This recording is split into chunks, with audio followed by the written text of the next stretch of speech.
छत्तीसगढ़ के सुदूर गांव में रामू काका नाम का एक बुजुर्ग किसान रहता था। 60 साल की उम्र, झुकी पीठ, पसीने और संघर्ष से सना चेहरा। उसकी दुनिया एक छोटी सी मिट्टी की झोपड़ी थी।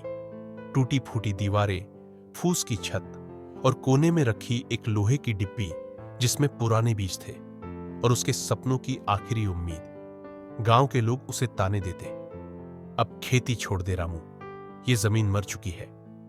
लेकिन रामू रोज अपनी सूखी जमीन पर हल चलाता, जैसे धरती को फिर से जगा रहा हो।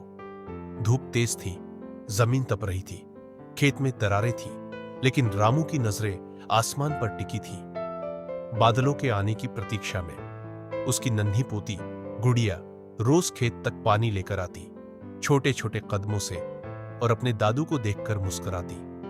रामू बीज बोता रहा, अपनी झुकी पीठ, कांपते हाथों और भीगे माथे के साथ, जैसे हर बीज के साथ एक सपना जमीन में बो रहा हो।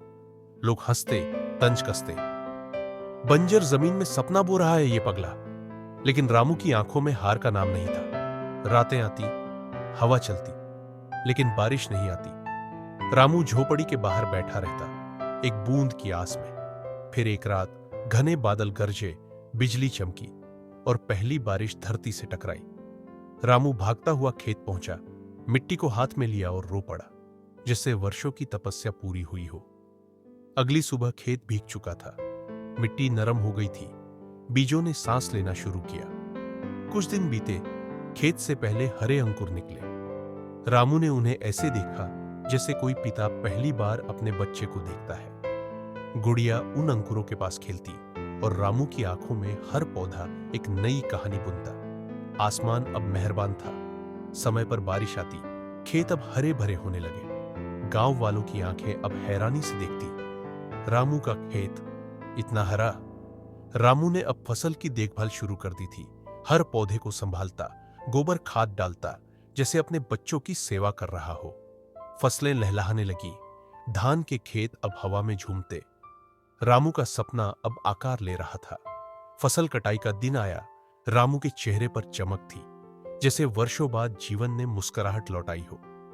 रामू ने पहली बार मंडी में अनाज बेचा, कर्ज चुकाया, घर में राशन भरा और गुड़िया का नाम स्कूल में लिखवाया। गुड़िया ने नया स्कूल बैग पहना और जब रामू ने उसे जाते देखा तो उसकी आंखें नम थी, लेकिन मुस्कान अटूट। शाम को रामू खेत के पास बैठा, गुड़िया की हंसी कानों में गूंज रही थी। सामने लहलहाते खेत थे और आसमान की ओर देखकर वो बोला, बीज तो मैंने बोया था, लेकिन सपना उगाया था भरोसे ने।